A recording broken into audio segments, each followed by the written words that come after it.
Esse é o Mundo em Revolução e nós vamos falar agora sobre a situação na Ucrânia, hoje dia 27 de abril de 2025, 8 horas da manhã no Rio de Janeiro, 2 horas da tarde lá em Kiev, no momento que eu gravo esse vídeo, e não tivemos grandes novidades, tivemos mais um ataque russo com drone Shahid de ontem para hoje, mas nada significativo. O que a gente teve de novidade na linha de frente, a linha de frente não mudou em nada, mas o Gerasimov, falando com o Putin ontem, disse que tinham reconquistado todo o Oblast de Kursk, que os russos teriam tirado todos os ucranianos aqui de Kursk. O que é falso. Os ucranianos ainda estão em parte do Oblast de Kursk. É verdade, uma invasão muito menor do que tinha antes, mas ainda tem ucranianos aqui em Kursk, né? Vamos entender por que eles estão falando esse tipo de coisa. A outra situação é que, olha só, eu não sei, tá? Mas parece que o Trump mudou de ideia, mesmo com a conversa com o Zelensky ontem, né? Ele fez uma postagem no Truth Social, e você sabe que essas postagens do Trump no Truth Social são dele mesmo, né? E justamente falando que eu acho que talvez o Putin não queira mesmo acabar com essa guerra no final das contas, o problema seja o Putin nisso daí, coisa e tal. Pois é, para você ver a situação que a gente tem, né? Pode ser que tenha realmente mudado as coisas ontem. Vamos falar sobre esses e outros assuntos em detalhes. Essas notícias foram sugeridas por Elegeram Meliante, Virei Imigrante, Flavinho do Pneu e várias outras pessoas. Obrigado aí ao pessoal que sugeriu notícias lá no nosso site, no wrevolving.com. E obrigado a você que está assistindo o nosso vídeo. Se você gosta do nosso conteúdo, por favor, deixe o seu like e se inscreva aqui no canal, né? Pois bem, de ontem para hoje tivemos um ataque com 149 drones Shahid contra a Ucrânia. A maior parte foi mais uma vez derrubada pelas defesas antiaéreas ucranianas ou então por sistemas de guerra eletrônico. Mas tivemos alguns lugares em que houve ataque, mas nada significativo de ontem para hoje, principalmente aqui em Dnipro, Zaporizhia, Odessa foram os lugares mais afetados aqui, né? Também teve drones em Jitomir, aqui próximo de Kiev, no oeste da Ucrânia, né? Bom, os ucranianos fizeram um ataque grande contra uma base de treinamento dos russos na região temporariamente ocupada de Kherson. Segundo informações, matou um bocado de russos nesse ataque, hein? Isso daqui é a base que os russos usam aqui, né? O que acontece? A gente já falou sobre essa região aqui de Kherson, né? Essa região aqui é uma região turística, tá, de Kherson. Aqui diz que as praias são muito bonitas, então tem vários hotéis, várias pousadas, vários resorts que eram de ucranianos, né? Aí os russos tomaram esses resorts, esses hotéis que tem aqui, e passaram a fazer isso base de treinamento militar nessa região, porque evidentemente ninguém é maluco de fazer turismo agora nessa região aqui. Então, nessa penínsulazinha aqui que a gente tem, então tinha um resort desses aqui, e os russos estavam usando como uma base de treinamento do FSB, que é a Polícia Federal Russa, né, o Serviço Secreto Russo, a antiga KGB, né? E, segundo estão dizendo, vários russos teriam sido mortos ou feridos nesse ataque. Excelente notícia isso, esse ataque ucraniano ali em Kherson. Fora isso, na linha de frente não tem grandes mudanças aqui, continuam ações em várias direções. Uma novidade é o uso de ônibus. Os russos agora estão usando ônibus escolares na linha de frente, olha que coisa, né? Aparentemente eles estão com problema de mobilidade, eles têm poucos recursos de mobilidade, blindados, já não se vê blindados há muito tempo, e cada vez mais desespero, né? É moto, é scooter, é bicicleta, é jumento, é um monte de coisa que os russos estão tentando usar para continuar avançando. O grande ponto é que eles conseguem até avançar alguma coisa, mas com muita morte, né? Com muita morte de russo, porque por óbvio, né? Esse ônibus aqui não tem blindagem nenhuma. No que o drone ucraniano atingiu ele foi totalmente destruído. Se tem algum russo ali, ficou chamuscado, né? Já foi prestar conta já. Então, essa estratégia russa é uma estratégia totalmente suicida. Sinceramente, o Putin, a essa altura, a impressão que dá é que ele sabe que vai perder essa guerra, então ele quer realmente dizimar o exército dele o máximo possível, porque lembra da história russa, né? A história russa é recorrente nesse negócio. Sempre que a Rússia perde uma guerra, o exército volta para a Rússia revoltado porque perdeu a guerra, revoltado com o líder, e derruba o líder. Aconteceu em 1917, na Primeira Guerra Mundial. A Rússia perdeu feio a Primeira Guerra Mundial. Os soldados voltaram revoltados e houve a Revolução Bolchevique, tiraram o czar lá do poder e coisa e tal, fuzilaram a família dos Romanov, aquele negócio todo, né? Em 1989, a mesma coisa, os russos perderam a guerra do Afeganistão, voltou um monte de soldado para a Rússia, e isso foi uma das coisas que fez o fim do comunismo completamente lá. Não deixa de ser uma coisa positiva, mas de novo significou soldados revoltados matando a cabeça da pirâmide. No caso, não mataram, o Gorbachev teve que fugir, né, encerrou a União Soviética e fugiu para os Estados Unidos, onde vive até hoje. Eu não sei se ele está vivo ainda, mas viveu a vida dele quase toda lá nos Estados Unidos, depois no final, né? Enfim, a impressão que dá é que o Putin quer destruir o exército dele, porque quando acabar essa guerra, ele não quer que o exército volte vivo e faça coisas contra ele, né? A impressão que dá é essa. Por falar no exército russo, ontem teve um chat aqui com o Gerasimov, né? O Gerasimov disse para o Putin que finalmente eles tomaram de volta toda a região de Kursk, já foi reconquistada e não sei o que lá. Bom, levou 8 meses para reconquistarem a região. Se isso fosse verdade, teriam levado 8 meses para reconquistar a região, que os soldados ucranianos tomaram em 4 dias, né?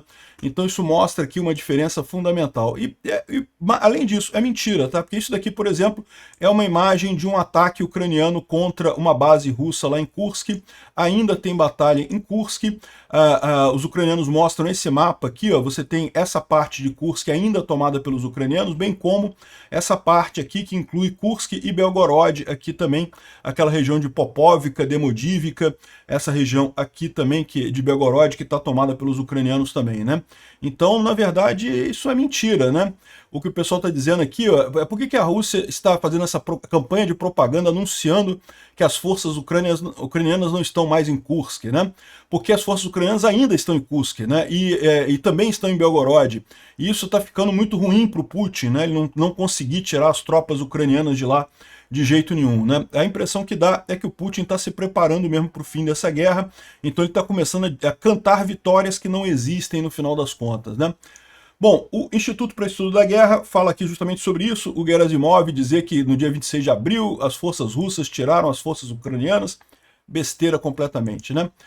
Bom, o grande assunto ainda é o funeral do Papa, né? O Papa Francisco ontem foi enterrado lá em Roma, né? Uma cerimônia muito importante, coisa e tal, e lógico, a presença do Zelensky chamou a atenção, né? A Ucrânia é um grande país católico, o Zelensky, vocês sabem, ele é judeu, mas a Ucrânia é um grande país católico, tem muitos católicos na Ucrânia, tem muitos protestantes na Ucrânia, tem muita religião ortodoxa, cristã ortodoxa na Ucrânia.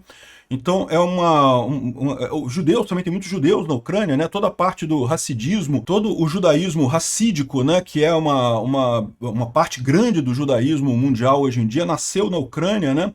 Enfim, tem várias religiões por lá, né? E é lógico, o Zelensky foi lá representando os católicos da Ucrânia e chamou a atenção o fato de que ele foi colocado na primeira fila. A gente falou ontem, ele foi muito aplaudido, ele foi a pessoa mais aplaudida lá dos líderes de Estado que estavam lá. É lógico que também teve aplauso para o pessoal da Igreja Católica, né? Para os cardeais e para o próprio caixão do Papa Francisco também teve muito aplauso, mas dos líderes de Estado que estavam lá, o Zelensky foi ovacionado e colocaram ele na primeira fila, né? O padrão era justamente pela ordem alfabética dos países. Dessa forma, Ucrânia ficaria lá atrás, né? Para vocês terem uma ideia, aqui está o Orbán da Hungria, lá na quinta fila está o Orbán da Hungria aqui, né? O Lula deve ter dado sorte nessa história, porque o pinguço corrupto Brasil começa com a letra B, né? Então tava fácil que estava lá na frente. Mas o pessoal deu uma invertida e colocou aqui o Zelensky lá na frente, justamente reconhecendo a importância dele, né? Reconhecendo isso daí. Muitas das discussões que eu tenho visto, eu tenho acompanhado as discussões dos cardeais lá do pessoal em canais no YouTube, né? Os canais católicos, mais por curiosidade mesmo, né? Eu tenho acompanhado essas discussões e muita gente fala, uma das críticas que se fazem ao Papa Francisco é justamente na questão da política externa dele ter ficado em cima do muro, né? A maior parte da Igreja Católica vê a coisa da maneira correta, deveria ter apoiado a Ucrânia abertamente, deveria ter condenado a Rússia mais firmemente, né? Mas ele ficou em cima do muro ali como bom socialista e no final das contas ficou feio isso, né? Uma das críticas que se faz a ele. Enfim, dá para ver claramente que ele foi colocado aqui na frente no negócio. Teve também a conversa dele com o Trump ontem, né? Haviam pessoas dizendo que aquela foto com as cadeiras e o Trump conversando com o Zelensky era inteligência artificial e coisa e tal, mas não era não, aqui foi de verdade, tem um vídeo. Esse vídeo está com má qualidade aqui, mas tem um vídeo com boa qualidade também, dos dois chegando ali. Parece que eram 3 cadeiras, ia conversar o Trump, o Zelensky e o Macron. O Trump pediu pro Macron para conversar sozinho com o Zelensky, não tem problema. O Zelensky falou, não, beleza, eu converso com o Trump sozinho, não tem problema. Então, no final das contas, conversou só mesmo o Zelensky e o Trump. Ninguém sabe o que eles discutiram, não teve nenhuma declaração de nenhum dos dois lados falando sobre nada. O que a gente teve de informação só aqui, ó, imagens do encontro do Zelensky com o Trump, tem várias imagens, outras imagens aqui, parece que estava o Keir Starmer também, estava lá, mas no final das contas a conversa que teve entre os dois ali foi só entre os dois mesmo. E no final o Zelensky disse que a conversa dele com o Trump, discutimos assuntos muito sensíveis, o resultado das conversas de Londres, mas eu prefiro não entrar em detalhes, né? Faz sentido, deve ter sido alguma coisa realmente muito significativa, né? Mas enfim, vamos ver o que resulta disso daí. Além disso, o Zelensky conversou com o Keir Starmer, tá ele conversando aqui com ele, conversou com o Macron também, conversou com a Giorgia Meloni, conversou com a Ursula von der Leyen, né, a chefe da União Europeia. Então, enfim, teve conversas com vários líderes de Estado lá nesse enterro do Papa no Vaticano.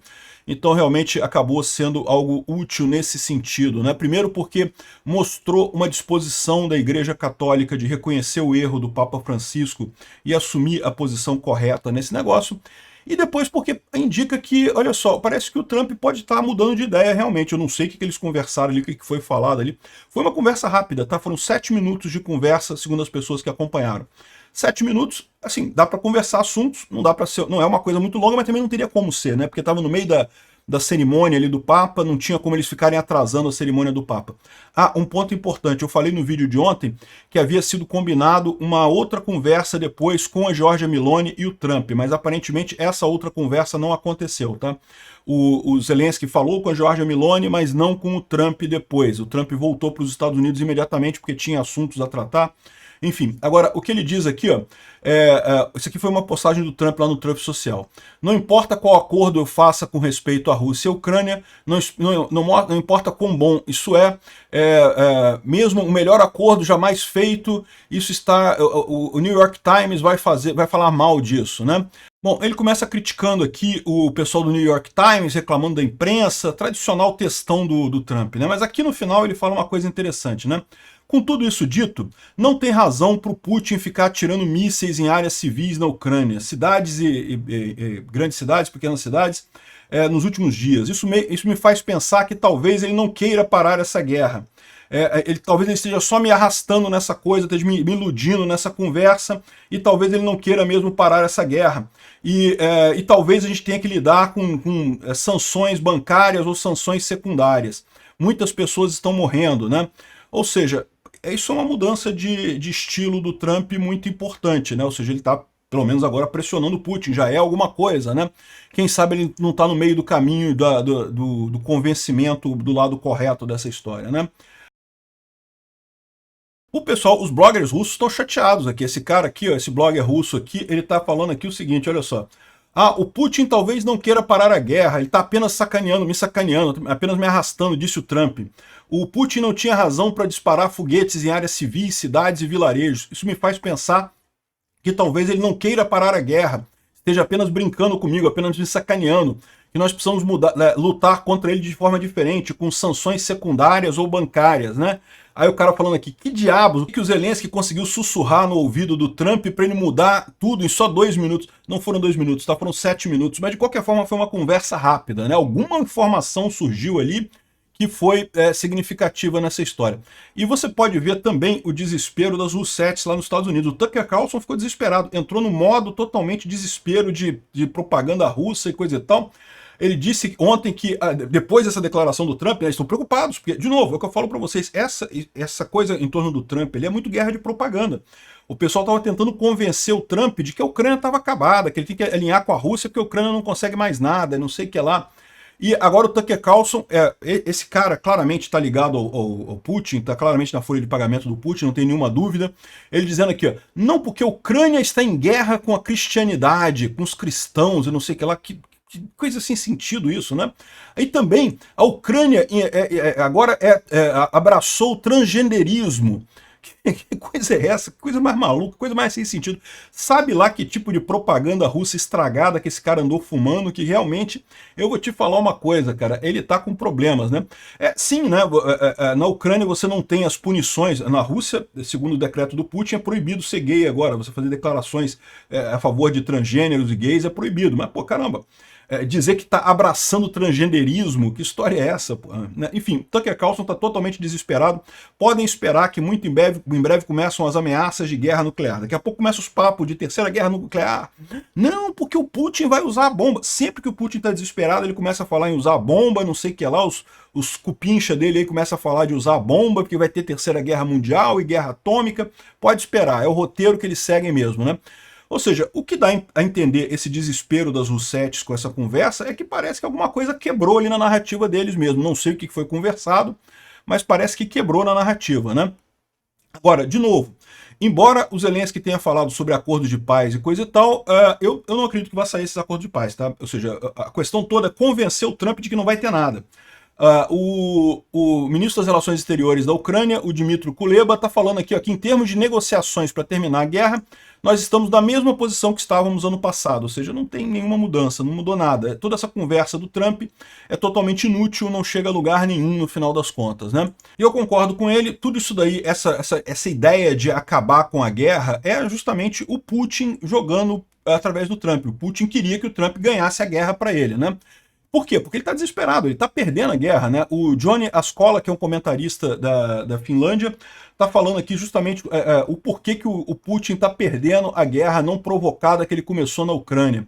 Alguns pontos aqui para relembrar disso daqui. Então ele fala sobre como é que começou a invasão, os erros fundamentais do Putin nessa invasão. A gente já citou aqui os 3 erros que hoje em dia é mais ou menos consenso entre os analistas, que é o Putin superestimou o exército dele, subestimou o exército ucraniano e superestimou o apoio que ele teria também entre o povo ucraniano, né? Ele achava que teria um apoio do povo ucraniano, que muitos ucranianos queriam se unir à Rússia e simplesmente isso não é verdade. Ao contrário, depois da invasão dele da Crimeia em 2014, os ucranianos não querem distância da Rússia de qualquer jeito, né? Mas tem mais coisa, né? Ele fala aqui sobre a derrota no norte, né? Os ucranianos tirando o pessoal do norte, o Putin tendo que mobilizar um monte de gente, comprometer a população dele, comprometer a indústria dele, a economia totalmente. A gente já falou ontem das dificuldades da economia russa, né? A expectativa é que a taxa de juros suba ainda mais agora. Enfim, e no final das contas ele não consegue sair do lugar. Ele está tentando, matando gente pra caramba na linha de frente, não consegue sair do lugar. Ele precisa que o Trump ganhe essa guerra para ele precisa acabar com essa guerra rápido. Esse ano ele tem que acabar com essa guerra. A expectativa dele é que o Trump consiga ganhar a guerra para ele. Não vai conseguir, o Trump já está vendo que não tem jeito isso daí. O quanto antes o Zelensky conseguir convencer o Trump a parar com essas negociações de paz, é melhor. Ah, mas vai ser ruim porque a Ucrânia também está sofrendo. E é verdade, a Ucrânia também está sofrendo com essa guerra, né? E sofrendo muito, né? A Ucrânia, mais do que ninguém, quer acabar com essa guerra. Mas esse é o primeiro passo para você ter ajuda americana e efetivamente acabar com essa guerra, né? Enfim, essa é a situação, esse é o problema. Outra coisa que eu gosto de acrescentar nessa história, que pouca gente fala, é que um quarto fator que fez a derrota da Rússia nessa guerra é justamente a questão da propaganda. A propaganda russa sempre foi muito famosa, eles sempre tiveram muita capacidade de fazer propaganda, sim, e eles contavam com essa capacidade de fazer propaganda para convencer o pessoal da Europa a ignorar o caso da Ucrânia, como conseguiram em 2014. Em 2014, os russos convenceram a Europa a não fazer nada, convenceram os americanos a não fazer nada, né? E a Rússia, de fato, invadiu a Crimeia e o pessoal deixou por isso mesmo, não teve reação nenhuma. Teve algumas sanções contra a Rússia, mas nada significativo e coisa e tal. Ao contrário, né, o Obama forçou o acordo de Minsk, né, que foi um acordo terrível, que congelou a linha de frente ali, um acordo parecido com esse que o Trump está querendo fazer agora, a mesma merda que o Obama fez lá atrás, é esse acordo que o Trump está querendo fazer agora.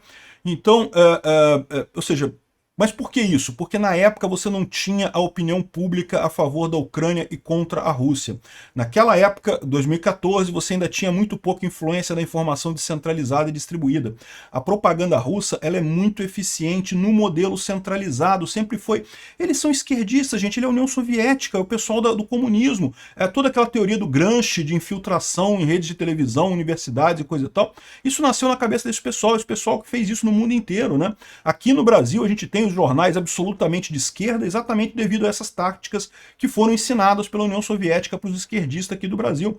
Então, ou seja, eles eram muito eficientes nisso. E da mesma forma que eles perderam eficiência, a propaganda russa nessa guerra tem sido um fracasso completo.